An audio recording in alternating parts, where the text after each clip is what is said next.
You know, I think I'll tell you the story of my life. Story, I want to hear too. Hai teman-teman, kembali lagi bersama saya Tiara Monika, NIM 2030 2070 245, program studi Ilmu Administrasi Negara Fakultas Ilmu Sosial dan Ilmu Politik dari Universitas Palangkaraya. Di video kali ini saya akan sedikit menjelaskan apa itu pengembangan paragraf. Dalam sebuah paragraf dikembangkan menurut sifatnya. Pengembangan paragraf dapat dilakukan dengan satu pola tertentu dan dapat pola dengan kombinasi dua pola atau lebih. Ada beberapa metode pengembangan paragraf. Di antaranya adalah sebagai berikut. Yang pertama, kronologi. Pengembangan paragraf secara kronologi atau alamiah disusun menurut susunan waktu. Dalam kurung, the order of time.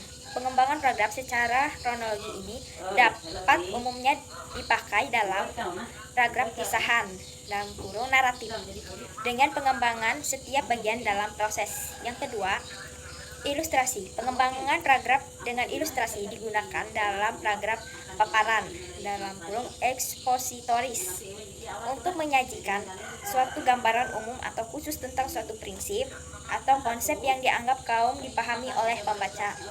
Yang ketiga, definisi. Pengembangan paragraf ini digunakan apabila seorang penulis bermaksud menjelaskan suatu istilah yang mengandung suatu konsep dengan tujuan agar pembaca memperoleh pengertian yang jelas dan mapan mengenal hal itu.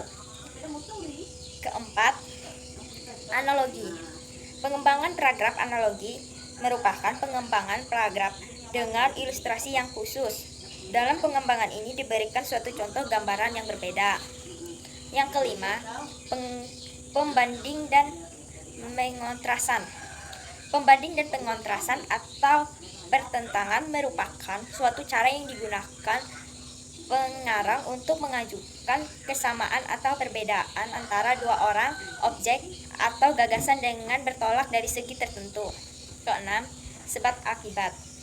Dalam pengembangan sebab akibat, hubungan kalimat dalam sebuah paragraf dapat berbentuk sebab akibat. Dalam pengembangan ini, suatu paragraf mungkin berupa suatu sebab banyak akibat atau banyak sebab dengan satu akibat. 7. Pembatas satu persatu atau contoh. Pengembangan paragraf dengan pembatas satu persatu atau contoh kalimat digunakan untuk memberikan penjelasan kepada pembaca, karena gagasan utama kalimat topik masih dianggap selalu umum sifatnya. 8. Repetisi.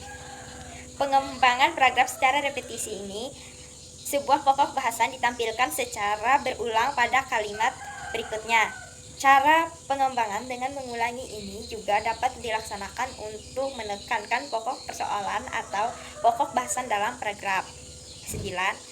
Kombinasi.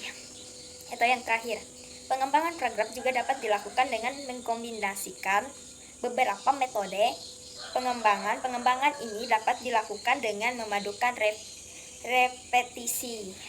Sekian, hanya itu yang dapat saya jelaskan. Kurang dan lebihnya saya minta maaf. Dan jangan lupa like and comment, subscribe juga ya.